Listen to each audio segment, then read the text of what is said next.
Hi friends, welcome back to our channel. ఈరోజు కథ తెలివి తక్కువ తోడేలు. ఈరోజు మనం ఇంకొక కథ చెప్పుకుందాము.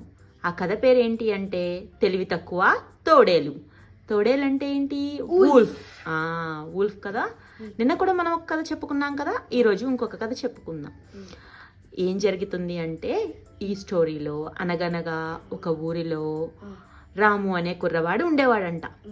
రాముకి వాళ్ళ నాన్న చిన్నప్పటి నుంచి చెబుతా ఉండేవాడంట, నువ్వు బాగా చదువుకో నాన్న, బడికి వెళ్ళి, నేను ఎలాగో గొర్రెలు కాసుకుంటూ ఎండలో చాలా కష్టపడుతున్నాను, కాపలా కాయడం చాలా కష్టమైన పని, అందరూ సులువు అనుకుంటారేమో, నువ్వు మాత్రం బడికి వెళ్ళి చాలా మంచిగా చదువుకుని గొప్ప ప్రయోజకుడివి కావాలి అని రోజు వాళ్ళ నాన్న పనిలోకి వెళుతూ రాము నుదుటిన ముద్దు పెడుతూ మంచి మాటలు చెవిలో చెప్పి వెళ్ళిపోయేవాడట.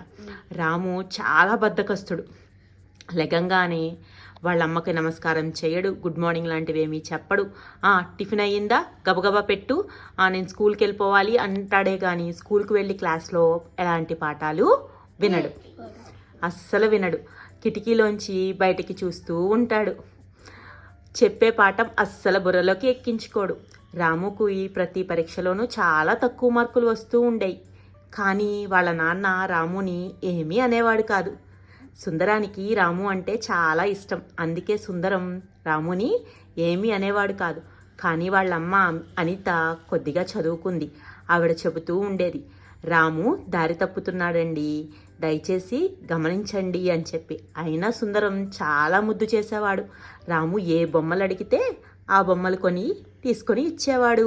రకరకాల పండ్లు తెచ్చేవాడు. తన స్థాయికి మించి అప్పులు చేసి మరీ రాము ఏ కోరిక అడిగినా తీరుస్తూనే ఉండేవాడు. సుందరం కలలు కంటూ ఉండేవాడు, రాము ఎప్పటికైనా గొప్ప ప్రయోజకుడవుతాడు, బాగా చదువుకుంటాడు, పెద్ద ప్రభుత్వ ఉద్యోగం వెలగబెడతాడు అని. కానీ రాము ఏం చేసేవాడు అంటే స్కూల్కి వెళ్ళిన తర్వాత వాళ్ళ స్నేహితులతో ఆటపాటలతో సమయమంతా వృధాగా గడిపేసి, నాకు పాఠాలు ఏమీ అర్థం కావట్లేదు, బడిలో పంతులమ్మలు పంతులు గారు ఏం చెప్తున్నారో నాకు అస్సలు అర్థం కావట్లేదు అని ఇంట్లో వంక చెప్పి తప్పించుకుంటూ ఉండేవాడు. ఇది మన రాము గారి పరిస్థితి. ఎక్కడో విన్నట్టు, ఎక్కడో చూసినట్టు, కొందరికి అర్థమవుతున్నట్టుంది, కానీ చెప్తున్నాను. ఇటువంటి రాముకి ఒక మంచి గుణపాఠం చెప్పాలని వాళ్ళ అమ్మ అనిత, సుందరం కలిసి ఏం చేశారంటే ఒక మంచి ఉపాయాన్ని ఆలోచించారు. ఆ ఉపాయం ఏంటో వాళ్ళు చెవిలో గుసగుసలాడుతూ చెప్పుకున్నారన్నమాట, రాముకి వినిపించకుండా. రాము అప్పుడు స్నానానికి వెళ్ళాడు.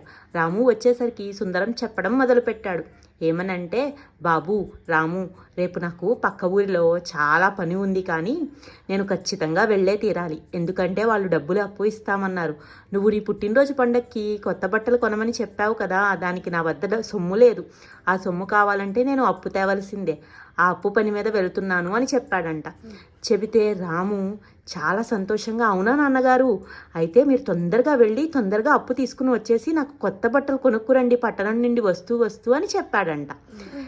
ఎవరైనా అప్పు చేస్తున్నామంటే వద్దులే నాన్న అని చెప్పకపోయి వాడు అప్పు చేయమనే చెప్తున్నాడు అంటే ఆ ఆలోచన అర్థం చేసుకోండి. అప్పుడు అనిత అందంట, మరి గొర్రెలు ఎవరు తీసుకెళ్తారు రేపొద్దున అడవికి అని చెప్పి అడిగిందంట. అడిగితే, మరి ఎలా, గొప్ప చిక్కే వచ్చి పడిందే, ఇప్పుడు ఏం చేయాలి, గొర్రెలకేమో అంత గడ్డి నేను ఒక్కడనే కోసుకువచ్చి వెయ్యలేను రాత్రికి రాత్రి, ఎవరో ఒకళ్ళు ఖచ్చితంగా గొర్రెల్ని అడవి వైపు తీసుకుని వెళ్ళాలి, ఎవరు తీసుకువెళ్తారు అని ఆలోచించారంట. అప్పుడు రాము ఉత్సాహంగా, ఎందుకంటే తన పని మీదే అప్పు కోసం వెళ్తున్నాడు, పుట్టినరోజు బట్టల కోసం, అందుకని నాన్నగారు నేను తీసుకుని వెళ్తాను, నన్ను మీద భరోసా ఉంచి మీరు రేపు పట్టణం వైపు వెళ్ళి నాకు కావలసిన బట్టలన్నీ కొనుక్కుని తీసుకుని రండి, నేను గొర్రెల్ని కాపలా కాయడానికి తీసుకుని వెళ్తాను అని చెప్పాడంట. ఇంతలో ఏం జరిగిందంటే, అనిత మన ఉపాయం అనుకున్నట్టుగానే జరుగుతుంది అనుకుని మనసులో అనుకుంది. తర్వాత రోజు ఉదయం వాళ్ళ నాన్న సుందరం పట్టణానికి బయలుదేరాడు. రాము పొద్దున్నే వాళ్ళమ్మ ఎంత లేపినా లేకుండా ఎండ ఎక్కిన తర్వాత గొర్రె పిల్లలన్నీ గట్టిగా అరుస్తున్నాయి. ఏమనంటే, గొర్రెలు ఆకలి వేసి గట్టిగా అరుపులు వినిపిస్తుంటే, రే లాము లే, ఇంకా ఎంతసేపు పడుకుంటావు, అవి అరుస్తున్నాయి, ఆకలితో ఏడుస్తున్నాయి, వాటి ఏడుపు నీకు వినిపించడం లేదా, తొందరగా వాటిని మేతకు తీసుకుని వెళ్ళు అని చెప్పిందంట. అప్పుడు ఇంత కొంచెం అన్నం తనకి కావలసినంత బాక్స్లో కట్టి, నువ్వు మధ్యాహ్నం పూట ఇది తిను, తుండు ఒకటి తీసుకో, చెమట పడితే తుడుచుకోవడానికి. మంచినీళ్ళ బాటిల్ ఒకటి తీసుకుని వెళ్ళు నీతో కూడా. ఇంకా మన కుక్కలు ఏవైతే ఉన్నాయో వాటికి కూడా నేను అన్నాన్ని కట్టి పెట్టేశాను, నీతో పాటు కుక్కల్ని కూడా తీసుకుని వెళ్ళు అని చెప్పిందంట. రాము సరదాకి ఏం చేశాడంటే అక్కడికి వెళ్ళిన తర్వాత నాకేమీ తొయ్యదేమో అని చెప్పి తన ఫ్లూట్ ఒకటి తీసుకుని వెళ్ళాడు. ఇవన్నీ తీసుకుని కుక్కలు ముందు నడుస్తున్నాయి, కుక్కల వెనకాల గొర్రెల మంద నడుస్తుంది, గొర్రెల మంద వెనకాల రాము ఉన్నాడు, రాముతో పాటు కొన్ని కుక్కలు ఉన్నాయి. ఈ కుక్కలు ఎందుకయ్యా అంటే సుందరం ఎందుకు పెంచుతున్నాడు, ఏవైనా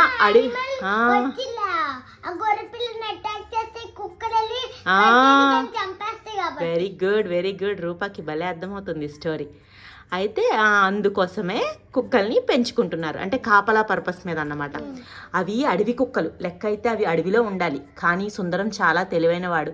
తను అడవికి వెళ్ళిన ప్రతిసారి ఆ కుక్కని మచ్చిక చేసుకుని దానికి కొద్దిగా మాంసాన్ని రుచి చూపించి తన దగ్గరే ఉండే విధంగా ప్రేమగా చూసుకోవడం మొదలు పెడితే ఆ అడవి కుక్కలన్నీ ఒకదాని ఒకటి వెనకాల సుందరం చాలా మంచోడని నమ్మి సుందరం ఇంటి దగ్గర కాపలా కాయడం, పగలంతానేమో గొర్రెలకి కాపలా కాస్తూ ఉండిపోసాగాయి.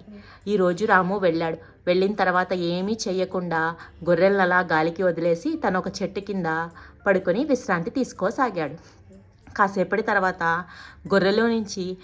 మందలో నుంచి ఒక చిన్న గొర్రెపిల్ల దారి తప్పిపోయింది గడ్డి తింటూ. అది కాస్త ఒక తోడేలు కంట్లో పడింది. తోడేలు వచ్చి ఏం చెప్పిందంటే, నిన్ను మీ అమ్మ దగ్గరికి తీసుకువెళ్తాను, నాతో వస్తావా అని అడిగిందంట. అప్పుడు గొర్రెపిల్ల చేసేదేమీ లేక నిజంగానే నమ్మేసింది. దానికి తెలియలేదన్నమాట పాపం. తోడేలు శత్రువు, ఇది మనల్ని తినేస్తుంది అని చెప్పి. మా మమ్మీ దగ్గరికి తీసుకువెళ్తావా, అయితే నేను వస్తా అని చెప్పి చక్కగా దాని మాట నమ్మి దాని వెనకాల నడుచుకుంటూ ఇంకా దూరం వెళ్ళిపోయాయి. దూరం వెళ్ళిపోతే ఎటు చూసినా కొండ కనిపిస్తుందే తప్ప గొర్రెల మంద కనిపించటం లేదు. అప్పుడు చిన్న గొర్రె పిల్లకి అర్థమైంది, ఇది నన్ను మోసం చేసింది, నన్ను కిడ్నాప్ చేసింది, మా అమ్మ దగ్గరికి తీసుకువెళ్తానని మాయమాటలు చెప్పి ఏం చేసింది, కిడ్నాప్ చేసింది అని చెప్పి అర్థమయ్యి, ఎలాగైనా సరే నేను ఈరోజు ఖచ్చితంగా ఈ తోడోలికి ఆహారంగా మారకూడదు, ఎలాగైనా మా గొర్రెల మందకి నేను చేరుకోవాలి అని చెప్పి మనసులో ప్రేయర్ చేసుకుందన్నమాట. కొంచెం కూడా భయపడట్లేదు, అలాగే నటిస్తూ వెనకాలే వెళ్ళసాగింది. కొంత దూరం వెళ్ళాక తోడేలందంట, ఇంకా ఇదే నీ ఆఖరి రోజు, నువ్వు నాకు ఆహారంగా మారిపోయావు, నువ్వు ఎంత పిచ్చిదానివో, మీ అమ్మ నీకెప్పుడూ చెప్పలేదా శత్రువుల్ని నమ్మొద్దు అని, నా మాటలు ఎలా నమ్మావు నువ్వు, అసలు నీకెవ్వరూ నేర్పించలేదా, నేను నీ శత్రువుని, నిన్ను తినేయబోతున్నాను అంటే గొర్రెపిల్ల గట్టిగా కళ్ళు మూసుకుని దేవుడికి ప్రేయర్ చేయడం స్టార్ట్ చేసిందంట. దేవుడా, ఓ మంచి దేవుడా, ఈరోజు నేను చనిపోబోతున్నానంట, నా ఆఖరి కోరిక తీర్చేవారే లేరా, నన్ను ఆఖరి కోరిక ఏంటి అని అడిగేవాళ్లే లేరా అని గట్టిగా ప్రేయర్ చేస్తుందంట. అప్పుడు తోడేలు విని ఆశ్చర్యపడి, సరేలే ఎలాగో నేను దీన్ని చంపేస్తాను, ఇవాళ నాకు ఆహారం అయిపోతుంది, దీని ఆఖరి కోరిక ఏంటో తెలుసుకుందామని గొర్రెపిల్లని చిన్నగా అడగసాగిందంట. గొర్రెపిల్ల నీ ఆఖరి కోరిక ఏంటో చెప్పు, నేను తీరుస్తాను అందంట. అంటే ఏమీ లేదు, నన్ను గొర్రెల కాపరి కాస్తా ఉన్నాడు చూసావా, అక్కడ ఒక కుర్రవాడు రాము ఫ్లూటు వాయిస్తున్నాడు, కానీ నాకు అతని సంగీతం అస్సలు నచ్చలేదు, నువ్వు చాలా బాగా ఫ్లూటు వాయిస్తావని చెప్పాను, విన్నారు, నువ్వు నాకు కొంచెం ఫ్లూటు మంచిగా వాయించి పెడతావా, నువ్వు వాయించే ఫ్లూటు విని హాయిగా చచ్చిపోదాం అనుకుంటున్నాను అని చెప్పిందంట. అప్పుడు తోడేలు నిజమేనేమోననుకుని సరే ఫ్లూట్ ఇవ్వి అంటే, నిజంగానే ఆ చిన్న గొర్రెపిల్ల దగ్గర చిన్న ఫ్లూట్ ఉంది, అది రాముది, పడుకుంటే ఇది నోట్లో పెట్టుకుని పరిగెత్తుకుంటూ పారిపోయింది. అది ఇప్పుడు దీనికి పనికి వస్తుంది చూడండి. అప్పుడు తోడేలు చిన్నగా ఫ్లూటు వాయించడం మొదలుపెట్టిన తర్వాత గొర్రె, ఆహాహా ఎంత అద్భుతంగా ఉంది, చెవులకి వినసొంపుగా ఉంది, ఎంత చక్కగా పాడుతుందో ఈ తోడేలు, భలే ఉంది బావా మళ్ళీ పాడవా అని అడిగిందంట. అడిగితే అవునా నిజంగా అంత బాగుందా, కాకపోతే వచ్చిన చిక్కల్లా ఏంటి అంటే నా చెవు ఒకటే వినిపిస్తుంది, ఇంకొక చెవికి సరిగ్గా వినిపించటం లేదు, కాబట్టి నువ్వు ఇంకొంచెం గట్టిగా పాడగలవా, ఫ్లూటు వాయించగలవా అని అడిగిందంట.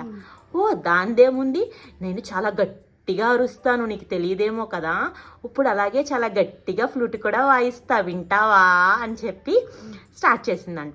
అది గట్టిగా అలా వాయించడం మొదలు పెట్టేసరికి నిద్రలో ఉన్న రాము గారికి ఒక్కసారిగా మెలకు వచ్చింది. వచ్చి ఈ శబ్దం ఎక్కడి నుంచి వస్తుందా అని గొర్రెలన్నీ లెక్క వేసుకోవడం మొదలుపెట్టాడు. మనోడికి లెక్కలు రావు కదా, ఆల్రెడీ పిల్ల తప్పిపోయిన బాధలో అక్కడ తల్లి అరుస్తూ ఉంది. గొర్రె ఒకటి, నా పిల్ల లేదు, నా పిల్లకి చూసారా అని.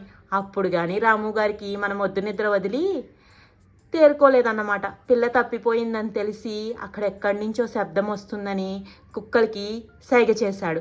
అవి వాసన పసిగట్టి గొర్రెపిల్ల ఇటువైపే వెళ్ళాయి అని చెప్పి గబగబా అటు పరుగు తీస్తే కొండ వెనకాల ఒక తోడేలు ఫ్లూటు పట్టుకుని వాయిస్తూ గట్టిగా కూర్చునుంది.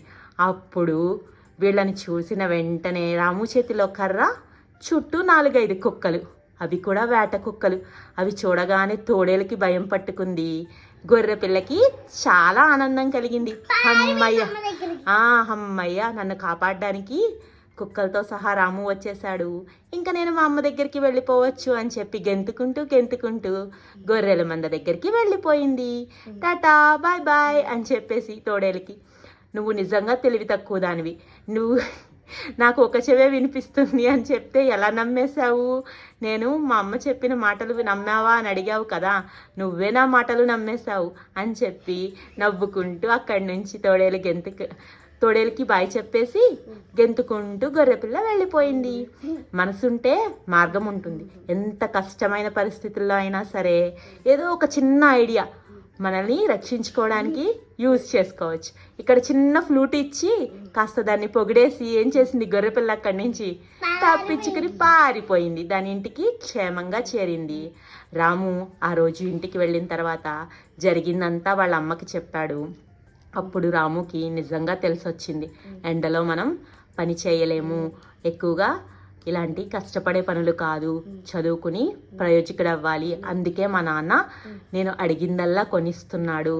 సో ఇక్కడి నుంచి నేను ఖచ్చితంగా కష్టపడి చదువుకుంటా, ఇష్టపడి చదువుకుని గొప్ప ప్రయోజకుడిని అవుతాను, వాళ్ళ ఆశలు నెరవేరుస్తాను అని చెప్పి ఆ తర్వాత రోజు నుంచి ఎర్లీ మార్నింగే లెగుస్తున్నాడంట. లేచి వాళ్ళ అమ్మ నాన్న కాళ్ళకి నమస్కారం పెట్టి స్కూల్కి చాలా ఇంట్రెస్ట్తో వెళ్ళి వచ్చేటటువంటి నెక్స్ట్ ఎగ్జామ్స్ బాగా రాసి స్కూల్ ఫస్ట్ వచ్చాడంట రాము. స్కూల్ ఫస్ట్ వచ్చాడంట. రాము మారిపోయాడు కదా. మీకు ఈ కథ నచ్చిందా? రేపు ఇంకో కథ చెప్పుకుందామా? Bye bye. Thank you. Bye. Thank you for watching.